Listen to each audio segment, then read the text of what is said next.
Good morning. So I am in my car today because it just occurred to me that I did not do a video recording this morning. And the reason I didn't is because I was out of the house super early for one of my favorite days of the month, which is Food Distribution Day. One of the nonprofits that I am a consultant for, they are the largest anti-poverty agency in our state, and the CEO there is a dear friend of mine, and so I got to test drive that relationship before agreeing to work with them. And it really came out of following my heart and following that connection to inner wisdom and just really trying to find my way to show up in the world, because that is what I have been called to do. That's not everyone's calling. And so putting in a pantry, that was like the first thing that I felt really called to do upon starting a breathwork and meditation practice. And I didn't understand how it was going to happen because I knew nothing about starting a pantry.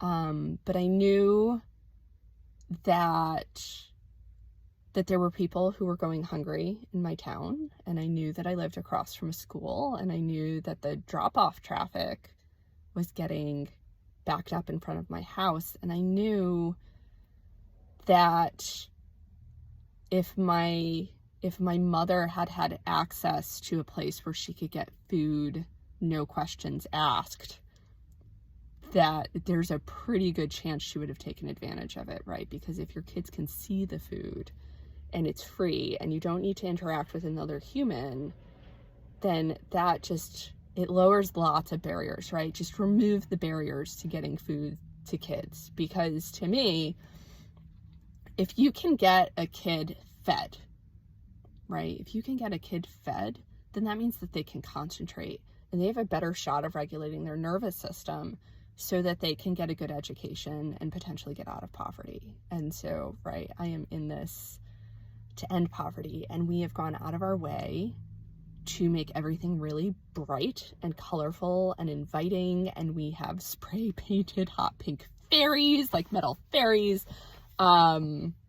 It's just everything is really colored, and we invited the community to color the front of the pantry, and so it has all kinds of community artwork and messages on it, just reminding people that they are loved and valued and seen. We have a little library so we could feed people's minds, and just make people feel cared for when they're here. And so what I love so much about Food Distribution Day is, number one, I get to hang out with my food people, right? I get to see all of the pantries come and they pick up food, and they're specifically picking up really healthy food items. So getting whole grains, getting dairy, getting eggs, getting fresh produce, getting frozen produce, helping get healthy, sustainable foods into these area food pantries, so the people who are coming there are not just getting, right, food that's about to expire or sheet cakes or junk food, so they can actually get what they need, including even meats. So check out my car, friends. Do you see? It's all loaded up with food, and some of this food is going to go into our pantry, into our community, and some of this food is going to go to our neighbors in Oxford, where they don't even have their food bank in town, which is a real barrier for people who have transportation issues. So there's a new free pantry that some friends of ours put in, and so we are going to show up and support them and support their community, because we kind of live in this little fishbowl where there's all these little valley towns, and although they're separate towns, we're all one big community, and it's a lot of people who are related and who have lived here for generations. And there's some beauty in that, in terms of being able to come together to problem solve. And so I think what I love about the food effort is that it is people coming together, right? It's lay people coming together to think outside the box and problem solve how we can get food to people who need it, and how we can show up for those people and let them know that they matter and they're worthy, and they're valued, even when there's a lot of parts of the system that tell them they aren't. And so I hope wherever you're at today, that you also can recognize and resonate and find truth in the fact that wherever you are in your life, right? Like whether you're living,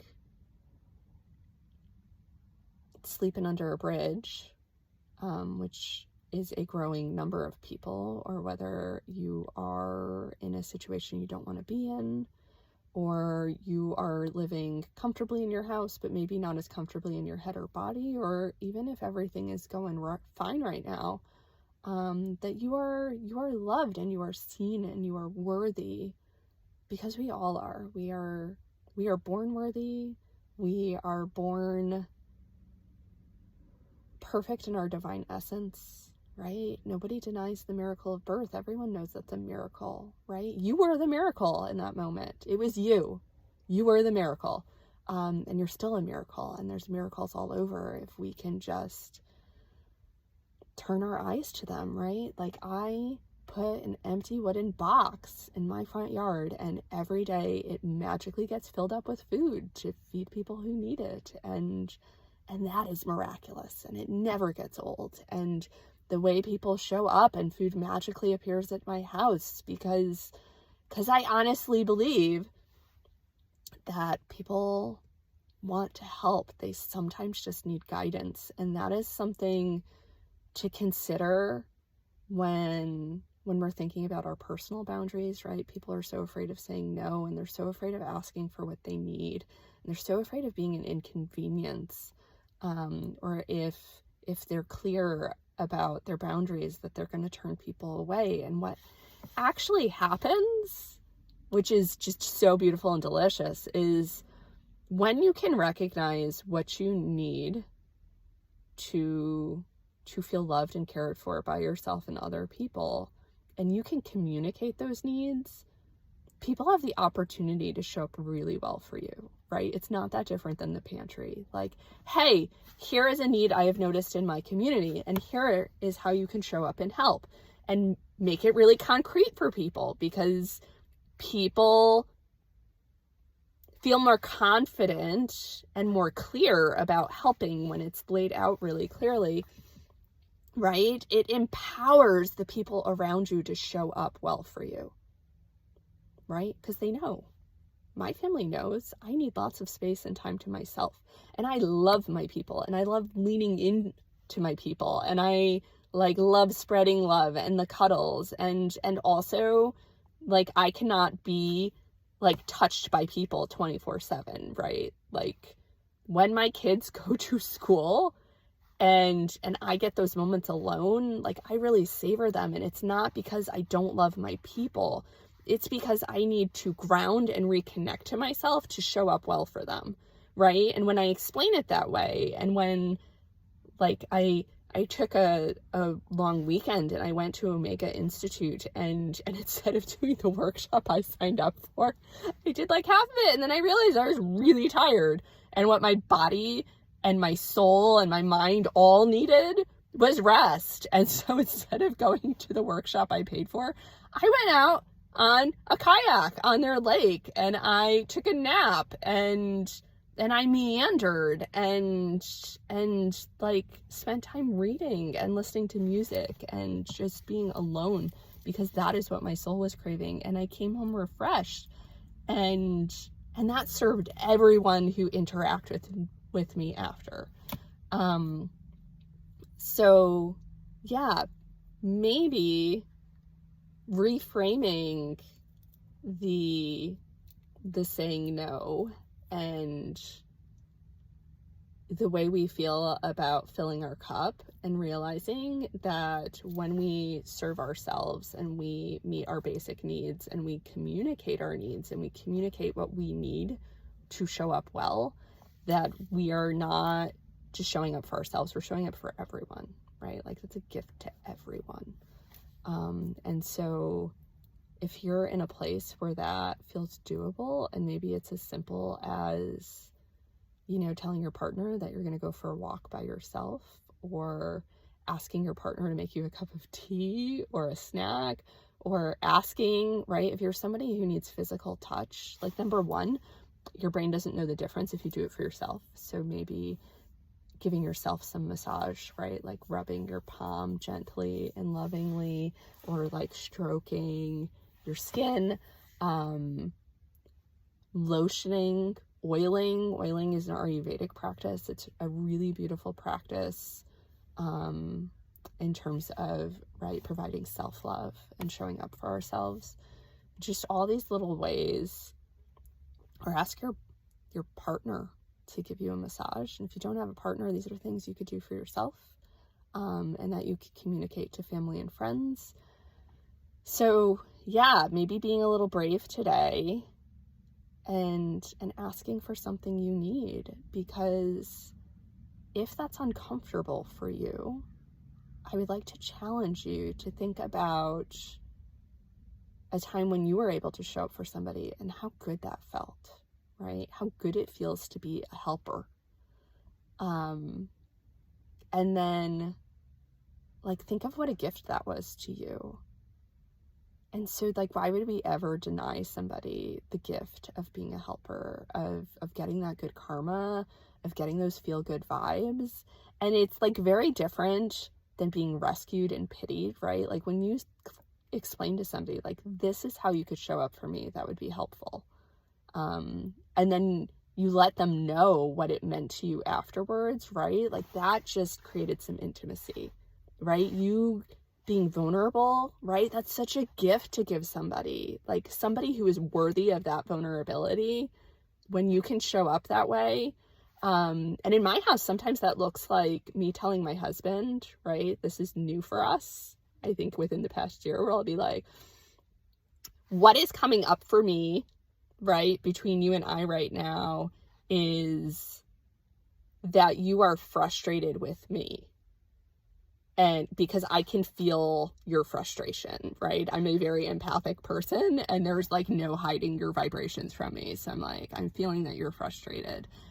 And I need to know from you what is frustrating you, because when you do not share, I think it's me, right? Because those are patterns that I've grown up with. And so I need to collect data from you to recalibrate my nervous system, right?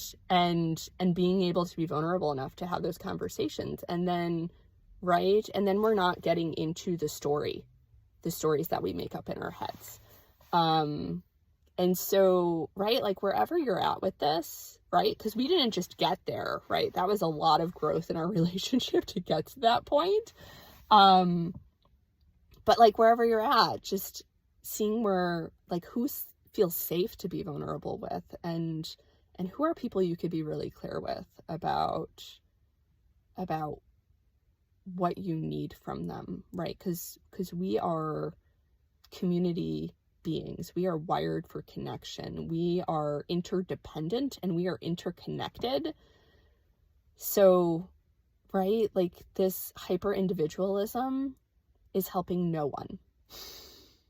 It's helping no one, and it's by design, because if we were all connected and we were interdependent and working together and collaborating, then we would be a lot stronger, right? And it would be a lot harder for us to be controlled. And so the dividing and isolating people and keeping them exhausted, that's all by design, and we don't have to do it that way.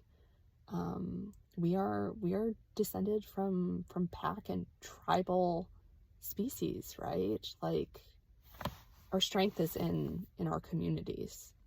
So whoever your community is, and if you haven't found them yet, see if you can trust that they're coming to you. Our communities are what, like, ground us and keep us safe and tethered, and where our power is. So community doesn't need to look like my pantry community or the town where I live. Like, my community could be like the other people I'm doing healing work with. My community can look like my, right, like my sisterhood that's not my family, right, my closest friends.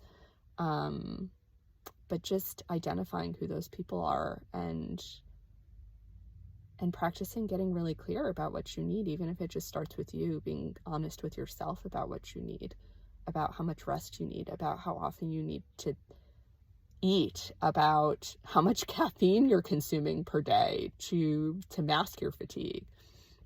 So yeah, I hope that you have a joyful day. And if your day is hard, I hope you know that you are loved and valued and worthy, and that divine assistance is ready and available. All you have to do is ask. And I'm like now being slightly distracted by the fact that there's like this little thing right there, which is, I don't know, some kind of notification that got stuck on my phone. In keeping with the showing up authentically and not faking perfection, and also like just taking a moment to acknowledge that my video yesterday got cut short because my loving partner came looking for me to get the kids ready for school. So rather than reshoot that video, I just put it up there the way it was, because I feel like a lot of people can identify with that. And just because I have done a lot of inner work, it does not mean I have arrived, right? It doesn't mean that the path has been paved and is speed bump lift, right? Like I am still doing the life thing.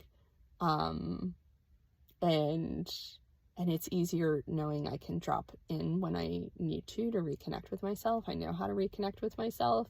But yeah, it's interesting how people have this idea of what the spiritual path looks like. And honestly, parenting is a spiritual path, right? Like everyday life is the spiritual path.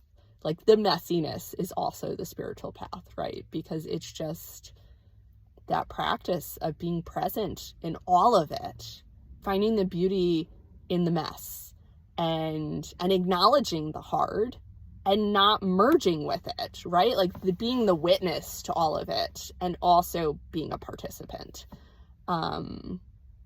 So yeah, that is what I have to share today, my dear sweet loves, and more to come. So delighted to be on this journey with you, and I appreciate you being here. And yeah, any questions, feel free to reach out. I'd love to connect with you. Peace to all of you. Peace and love. Just shine it out.